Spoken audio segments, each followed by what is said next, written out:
Hey everyone, and welcome to another episode of Stitching Tales. I am Johanna Lundström. And I am Malena Hjerpe. And in today's episode, we are going to answer your questions because a while back we put a call out for questions and we got in some questions that we are planning to answer today. And if we don't have time to answer all of them, we're definitely going to do a follow-up episode, right, Malena? So that's really interesting. So I'm really curious if you have a question maybe that we should answer. Yeah, and if I can be so selfish, a question for myself. Yes. To you or to listeners who maybe have some excellent tip for me. Is there any, I'm not looking for a gossip blog, but like a blog about what is happening in the sewing industry, like home sewing industry. What's the buzz? What's the news? What's going on? Like the new thing, I have really problem like scanning all the different places and keeping up with things. So do you have any tip or like this is like a newsfeed blog about what's going on in the home sewing industry, or does anyone else have a tip on blog, YouTube channel, Instagram, whatever? Oh, that's a great question. I think let me see. The Fold Line do a YouTube series. I think it's called Sewing.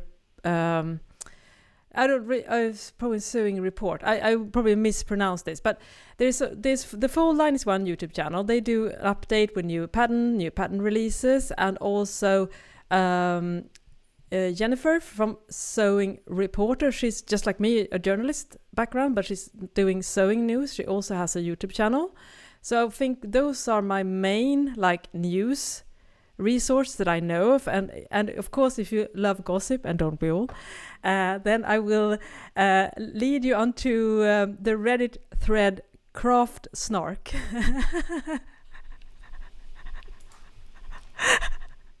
Where people will both share new sewing patterns and stuff, but also sometimes have opinions about us running the industry.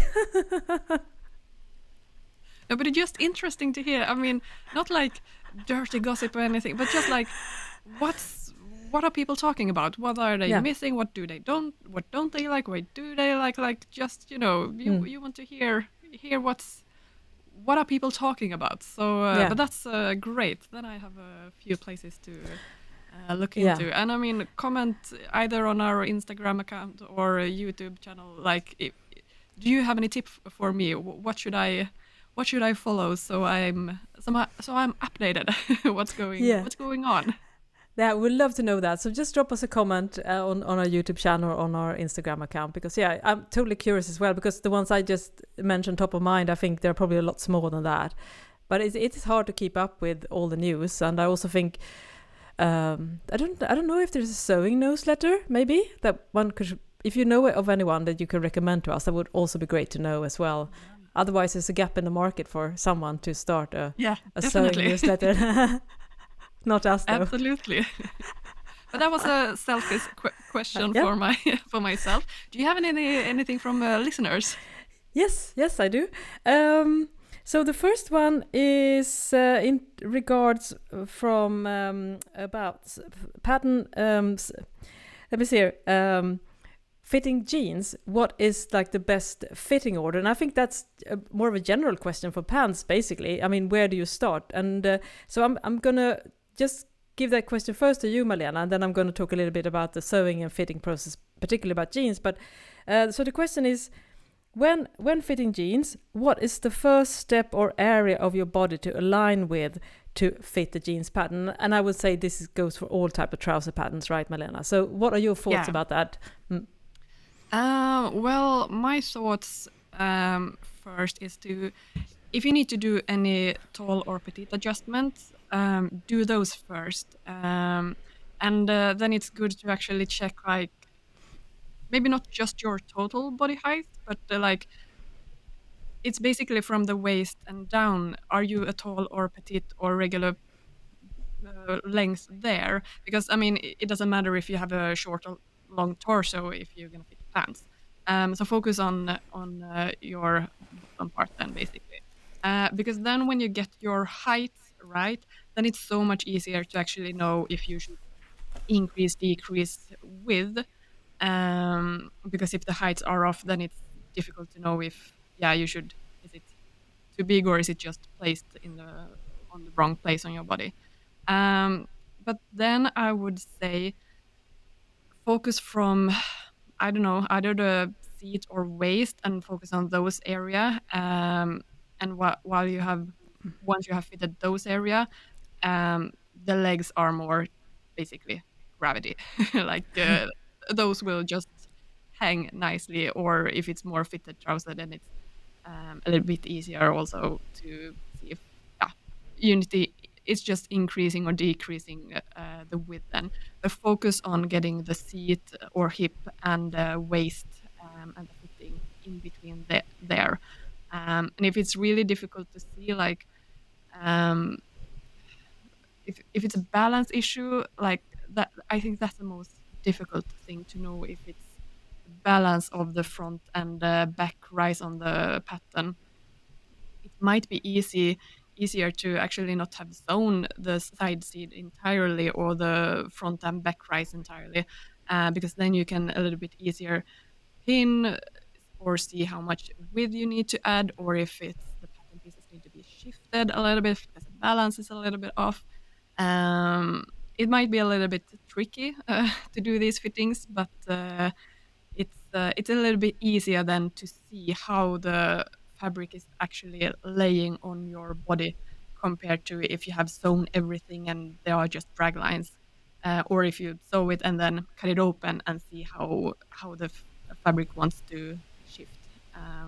Because it's really, just to analyze the drag lines can be really tricky. So I always, again, here we always talk about it, make a sample in a similar fabric, so you can cut in it, and then you don't need to have full length trouser. If you want to save fabric, you can make like just to the knee or something, but definitely to do this in on a how to say, prototype, so you can with no problem cut in it, resew it, and just in a way cut away, and see how much you want to adjust. So that's my very not a straight answer here. Yeah, it's so hard to do this in audio version, but if you want to learn more, I highly recommend that you actually check out our book Fit for Knits. Even though it talks about knits, you all the things you talk about here, Malena, you also show in our book step by step, and also the different balance difficulties, and especially around the crotch area. I think we can all agree that the crotch area is probably the trickiest part to get right when you're fitting pants. So we have a whole section about that in the book, in our book Fit for Knits, which I highly recommend, because it is kind of difficult to explain all this in audio. And also, if you get my book Sewing Jeans, I also have not a large section, but a smaller section on how to do some certain common fitting issues. And as Malena says, it's very important to sew a sample, and especially when you're sewing jeans, because if you sew jeans in such a different sequence than you do regular trousers, and you also do top stitching before you join all the seams, so you can't really fit as you go once you cut into your precious denim fabric, because then you're going to have a nightmare to rip out all the things. So I would say even more importantly when you're sewing jeans is that you definitely need to do a sample beforehand just to get everything right. And you also have the yoke, so that causes a little bit of a different issues as well, because you don't normally work with darts, for instance, when you're sewing jeans. And maybe you need to add like a curved waistband instead of a straight waistband. So and all those specific things when it comes to sewing jeans, I show in the book as well. But yeah, it's a little bit trickier, I think. But the good part about, if you want to get the fit right on jeans, you're going to have way better fitting jeans than anything you will find in a store-bought jeans. So I think it's definitely worth the while. And I have like this what do you call it? My mind is, the like a basic pattern. What do you call it? Block pattern, or block pattern, yeah. Yeah, block pattern, exactly, for a pair of fairly straight leg jeans, and then I just use that, and I because everything is done right that on the crotch and everything. So then if I want to do more skinny jeans, I just narrow that pattern down, and if I want to do more wide leg jeans, I just add. And again, those adaptations I also show in my book, Sewing Jeans, so you don't really need to like get a new jeans pattern for any type of style you want. I would rather recommend that you get one right and then use that as a template when making adjustment on different type of jean styles, because sometimes you want a wide leg, sometimes you want a skinny jeans, so it's a little bit different. Yeah, I mean the fit as I said, like from the hip to the waist doesn't change that much, so it's just easier to widen or make the legs more narrow. But once you have the fit on that area, and the same with on the tops, like from shoulder to bust height, if you nail the fit there, like 80% is done of the work. Yes, I hope that managed to answer your question somewhat, at least. But yeah, fitting the trousers is definitely not an easy task, but you can do it for sure, and it's definitely worth the effort. So, Malena, have you got any question from a listener that we can answer? I got one. Have you tried a knit presser foot, different from walking foot? If so, what did you dislike about this? I actually don't know what the knit presser foot. Have you heard about that? No, never. I have an older Bernina from the late 80s, and I have not seen the presser foot offered. So I think this is definitely something we're going to have to ask you listeners, right? If you know more about this and what the benefits are for that. I can, because obviously the disadvantage, and I guess that is the question is asking, is the fact that a presser foot, when you're sewing on a regular sewing machine, you don't have the differential feed, so you can't adjust the speed of the feed hooks, meaning that usually when you're joining knit pieces together, the upper layer will be pushed forward somewhat. So, for instance, if you sew a side seam, you will probably end up that the upper layer of the fabric has gotten a bit stretched out and becomes a little bit wobbly. In particular, sometimes both layers becomes wobbly. So that is why a walking foot is sometimes helpful, because it can prevent the fabric from growing, because it can compensate for the lack of adjustment when it comes to and also adjusting the presser foot pressure can also prevent. So those are good tips. And the only knit presser foot that I am familiar with is the one that you use when you're sewing a sewing machine overlock stitch, which is a narrow foot, so it aligns with the edge. But I don't know if it. So that's the only one I know of. What are your thoughts on this, or what it could be? I don't know either. Sounds very interesting. And if anyone has used that one, please share.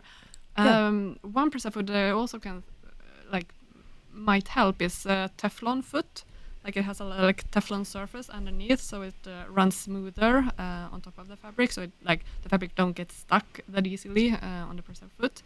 So that might also help with knitted or basically any fabric as well. So that might be a good presser foot to try out. But there are so many different foots, and you want to try them all. Yeah. There's always room for improvement, right? And I don't know how many presser foots I have, and honestly, I don't use them all, but I kind of like the idea of having them. Yeah. What are your next question? Yes, I have one that is actually regarding running a sewing business, which is how much time do we spend on customer questions in proportion to number of patterns sold? So, which is definitely a good question to answer, because sometimes, you have to think about where your time goes and is it valuable time? So, Malena, have you any thoughts about this, or in terms of customer questions? Well, since I my portion of sold patterns are teeny tiny compared to what my day-to-day, how much time I work, I have so small sales numbers, so I really it is not often at all that I get questions from people. The questions I got, I only sell on Etsy, that a few might have come back and said that they haven't received the patterns, the mail has not been sent out to them, which usually ends up like, yeah, but I can't send a mail to your email account either. Have you tried, like, do you have another email? And then it works to send to that email. So those questions I've had a few times, but then it's more like an Etsy, it's not about the pattern. So, well, since I have so few customers, I don't have so many questions. I have a lot more questions about, like, when freelance work, those mails I receive every now and then, like, how much would this cost and how long does it take? And so those might take a little bit more time, because then obviously, like, I need to know quite a lot about the pattern you want, or like the style that you want to design, before I can give a correct answer, like how much is this going to cost. So those are a little bit more not time consuming, but I get those mail more often compared to about my PDF patterns. But how is it for you? You have bigger sales. Not huge though. Books is definitely a bigger leg in my business as well. But I was just trying to do the math, and I think less than no more than one question per 100 sold patterns. So I guess that ratio is pretty decent.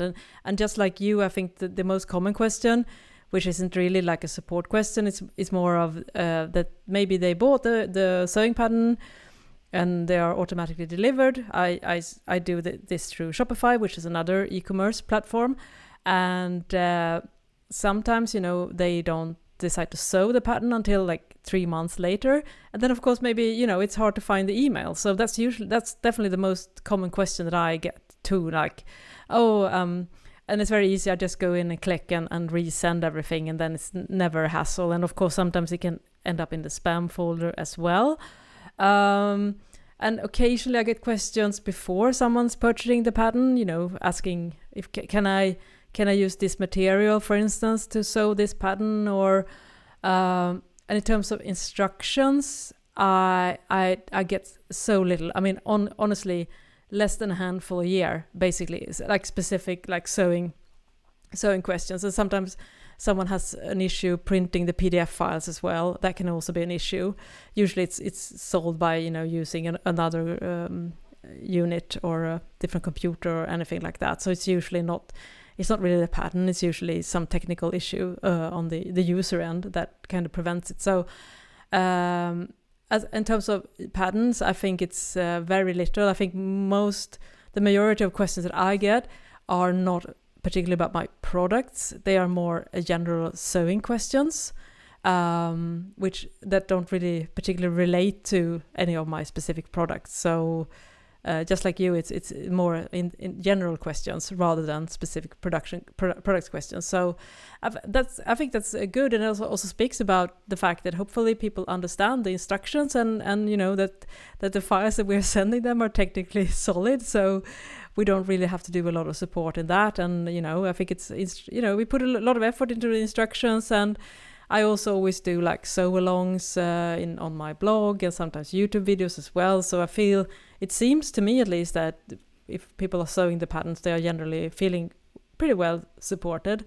And of course, I mean, I don't really do sewing patterns for beginners either. So I think most people are pretty familiar with the sewing techniques that are required. So to answer your question, I guess we can say not that much. Then it's always like a difficult balance, because I mean, obviously, like, yes, if you have questions, like, reach out, we're happy to ask. But yeah, I sense a little bit with the question that, like, why is she asking? Like, maybe it's taking too much time, because time is precious. You don't have time to do everything, and to find a good balance is of course so important. I've seen a lot of pattern designers have, like, frequently asked questions. I think those are great. Like, if you want to, how do you say? You have very common questions. Like, those are usually like, here is the answer for these most common questions. So that might be a good tip to do on your blog site or whatever. If you have if you see the same question coming several times. Yeah. And it is, you know, the email does eat. I mean, if that's it does, you know, comments and emails eats a lot of time, and in full transparency, I am not able to answer all of these, especially when they're outside my like specific products and everything, because it's just I also have a day job and everything, so I'm not always able to answer everything, and that's just a priority that I have done within my business, that I don't answer all the emails that I get, because some of them are not like related to any of my products and or customer relations stuff. So yeah, that's how I deal with it, to be honest. And I think everyone wants to have this idea that they want to answer every comment and answer every email, but the reality is that we are just very small business owners, and you know, we have no way of controlling or gauging how much or how little, you know, interaction we will get. So it's not as in general, it's not an easy balance to strike. And I think when you grow, you will get more of these questions. I remember Tilly Walnes, I think, Tilly of the Buttons fame, the British sewing pattern entrepreneur. She's a very famous one, and you know, published several books as well. And I remember a podcast interview that she did when she was starting out, and I think she released a couple of patterns, but she was still also having a day job. And I think she said she was getting she was very prolific even back then. And I think she said, was she getting like 8 emails a day or a week or something like that? And she was just the same, you know, I can't answer them, you know, because a lot of people are like, oh, how do I get started sewing? And that's a very wide question to answer. And I felt that was very encouraging. I think that, you know, the permission basically is someone is like saying, okay, we can't do it all. And she said, it's impossible. I couldn't do that, you know, because you can't spend all evenings answering emails and comments, because you have to run a business. And that's not related to customer service, which is another topic. Of course, that has to work. But if you're going to do your priorities, you have to do them when it's the products that you sell, that you must be sure that is handled in a timely manner. Yeah, totally understand that. One type of mail that I completely stopped even reading, I just delete them instantly, is, hi, we have found your website. It can be improved. We can help you design your website. I'm like, I know it can be improved. I know, but I don't. Not right now. Sorry, I don't want to be rude, but no. Thank you. No. I get them so often. I'm like, how, like, it's not that bad. Like, how do you find me? If you found me, then it should be working. Like, come on. But it's other businesses that, you know, obviously trying to sell their services. Yeah. But those I get so too frequently. So I'm like, I'm going to be rude here. I'm not going to even reply to them. No. They're basically spam, and we all get them, and it's very annoying, because it do clog the inbox and, you know, take away space from things that are much more important stuff. Yeah.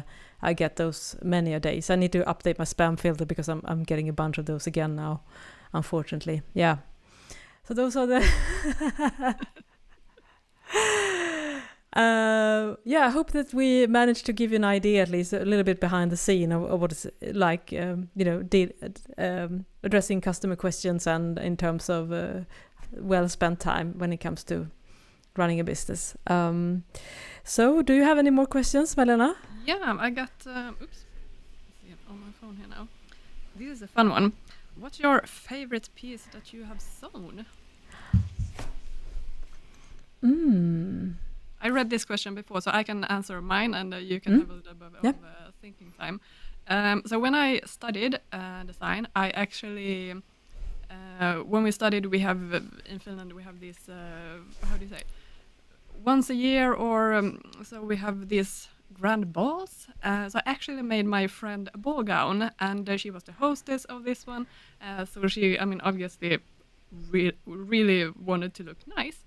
And that ball gown is still the prettiest thing I have ever sewn. And it was like fitted corset on top, and then the skirt was like a more voluminous. It was really, I was like so proud of that one. She had a picture of was it? I don't remember who wore it, but like a red carpet picture, and she was like, Wow. "I want to have this one," and I simplified it a little bit, but I'm like so satisfied with that result, and she was really happy, and she got so many compliments on the dress. So I'm like, I feel really proud. I can also tell you like what my worst, because for that same ball I also tried to make my ball gown. It ended up in the trash. Like literally, I threw it away in the trash. My sister had to send her ball gown by mail, and I received it like 2 days before the ball. So yeah, we have customer. you know, yeah. What you do for yourself and what you do for others, they are like not in a good balance. That's such a funny story and very telling, because you wouldn't think that you were on your A game because you were doing things for the exact same occasion, right? Yeah, very humbling experience from your highest height to like, yeah, down to the trash. That's it's so funny because you say that, because I actually when you answered the question, I was thinking about mine, and I have basically the same answer. When it comes to skill level and execution, my best ever sewn garment was for the wedding dress for the sister of a former co-worker, and I'm definitely gonna make sure to upload the image because I do have it left. And again, it was also a replica of a wedding dress that was, I think, from a US designer, and she wasn't able to get it. It's a really, again, a corset, and there's like a band, a ribbon, embroidered all over the front of the dress. It's a really beautiful dress, and it was again really interesting. And it was, as you say, because when you have to do something for you else, you don't cut corners because you get like overly obsessed to get everything right. So that was my like first experience doing more of a high level sewing, and I would say my second favorite is my own wedding dress. My second wedding. I've also divorced 2 times, but I don't think it was due to the wedding dress. But it was a really beautiful. Since I always loved 50s fashion, and I had this vision for a dress that I loved even as a kid. And for my second wedding, I executed that. Using 2 incredibly difficult fabrics to sew with, silk chiffon and silk velvet, which are incredibly difficult to deal with. And again, it's a fitted corseted dress. So we're gonna post a picture of that dress as well. It's not traditional. It's in black velvet and black silk chiffon, but it's a beautiful dress, and I still have it. That sounds amazing, and that's really I think that like the best thing about being able to sew yourself is on these occasions, because I mean, yeah, sewing, it's a really expensive hobby, but buying those kinds of dresses, like those are expensive, and there you can really, I mean, save money if you actually sew it yourself. Like, yeah, fabric costs as well, but like it's not even close to like what a store-bought like ball gown would cost. So yeah, there I really feel like sewing is a superpower, because you can create like whatever you want. Like, how many wedding dresses are there like you described? Like, you can really do your own thing. So yeah, it's then I feel like superpower to sew. Yeah, it really is. It's very true. I totally agree with you.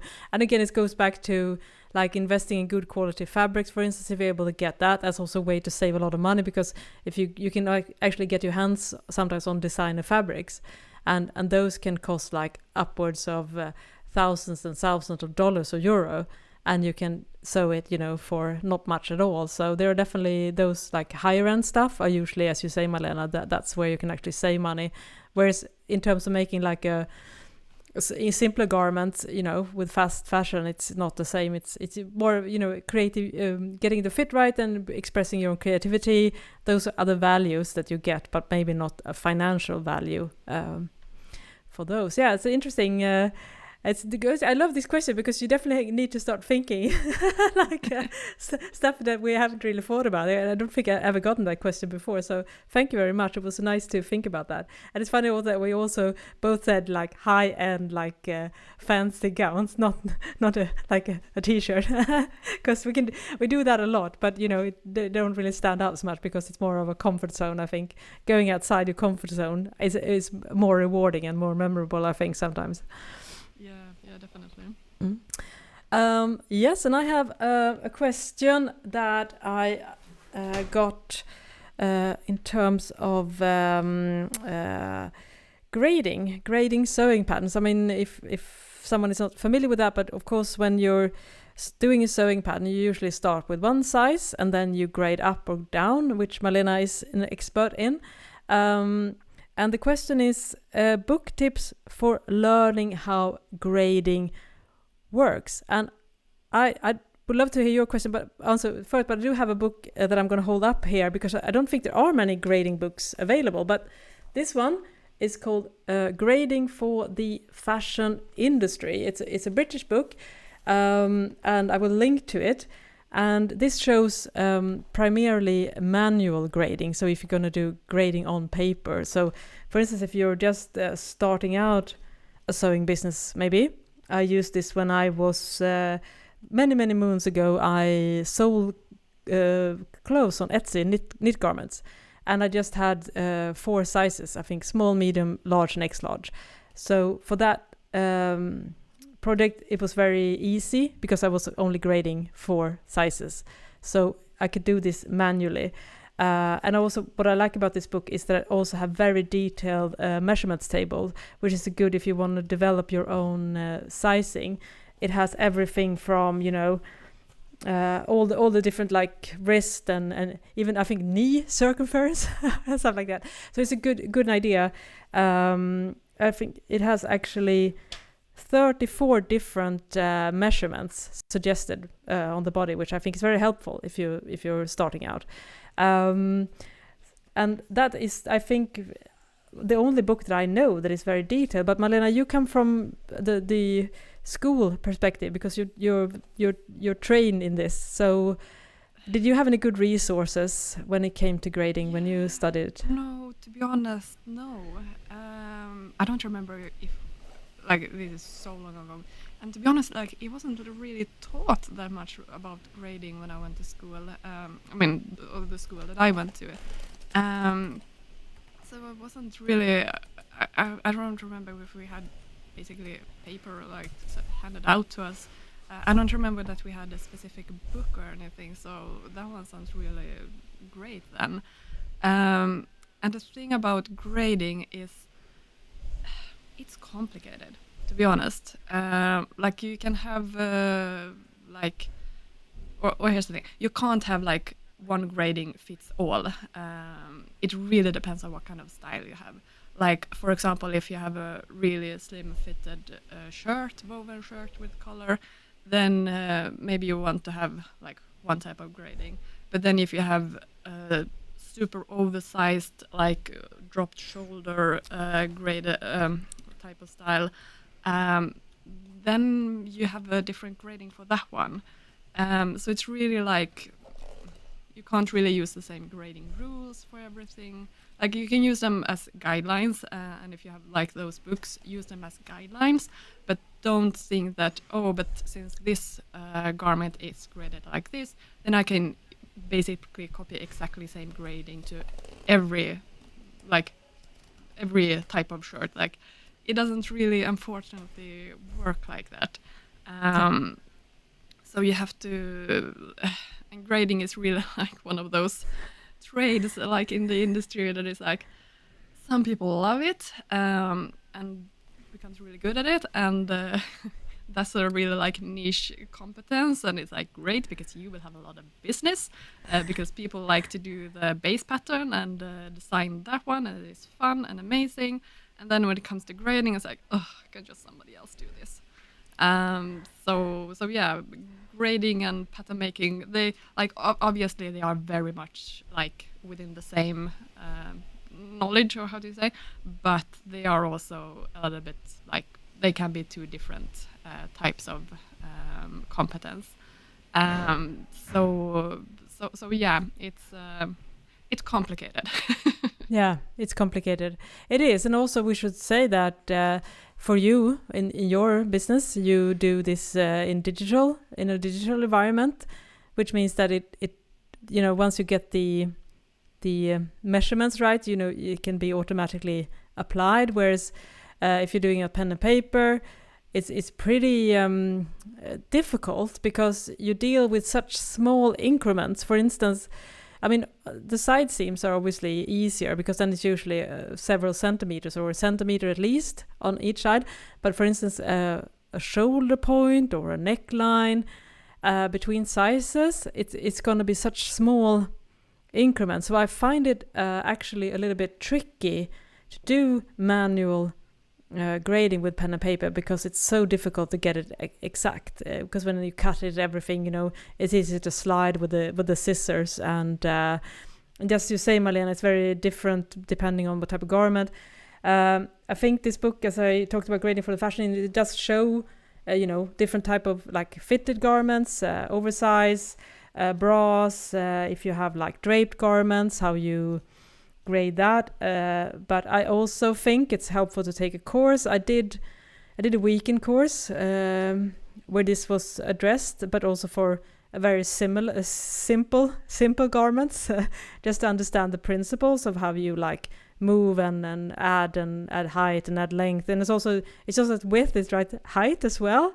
So there's a lot of different things that goes into it. So I think my advice, at least, if you are thinking about starting, for instance, a sewing pattern line, I would definitely recommend that you hire a professional to do the grading digitally, just like Malena does, because it's just going to be so much easier.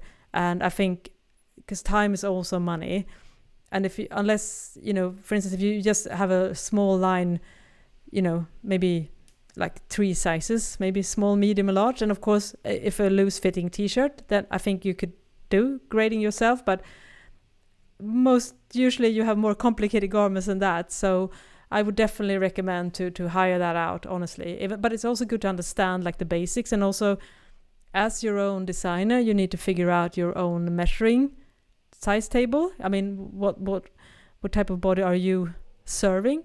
Because there is no standard for that. I mean, everyone has a different idea. Sometimes they do patterns that for people that has a larger chests, maybe, or a tummy, so there are lots of different type of body variations, and so that's also something you need to consider.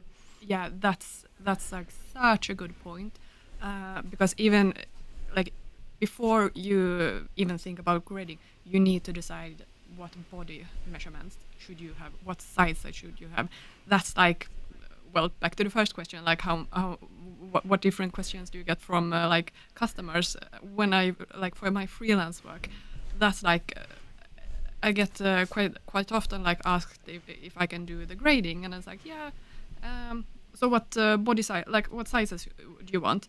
And then it's like fairly often they say like extra small to extra large. I was like, yeah, and what does that mean to you for your company? Because that can vary from different departments or like different companies, like small, medium, large. They don't have like a general, these are the body measurements for those sizes. Like whatever company can come up with basically whatever measurements for those sizes. So it's like, yeah, you need to go back to the beginning. Like I can help you with that, obviously, but like we need to decide that first before we can even start talking about the grading. And it's really like so important to actually really give this a good thought, like what kind of sizes do you want? Like how big should the measurement jumps be in between those different sizes? Some products almost demand like certain smaller gaps. For example, jeans, they are usually in inches sizes, which means that it's really a small gap in between those sizes. So it's so much easier then for you to find that exact size for you, since it's so small gaps. Like there are so many different sizes to choose from. But for an oversized t-shirt, then is like you get away with having more bigger jumps in between those sizes.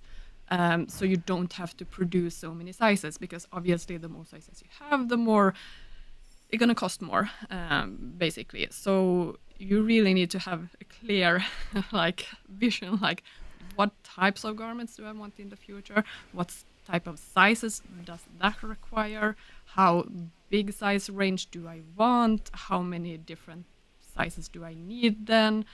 So yeah, grading, it's not just done in a it's complicated. Yeah.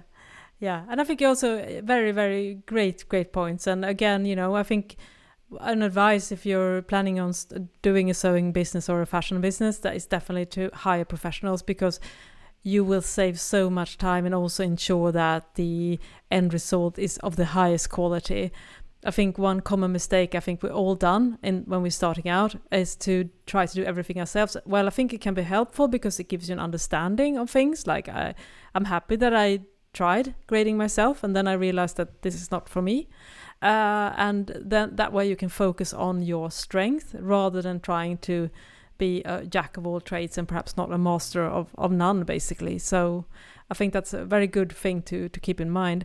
Unfortunately, we don't have time for any more questions because we're going to have to cut this episode a little bit short now. But if you have any more questions, you can either drop them on our Instagram account, stitchingtalespod, with 1D, or on our YouTube channel, stitchingtalespod.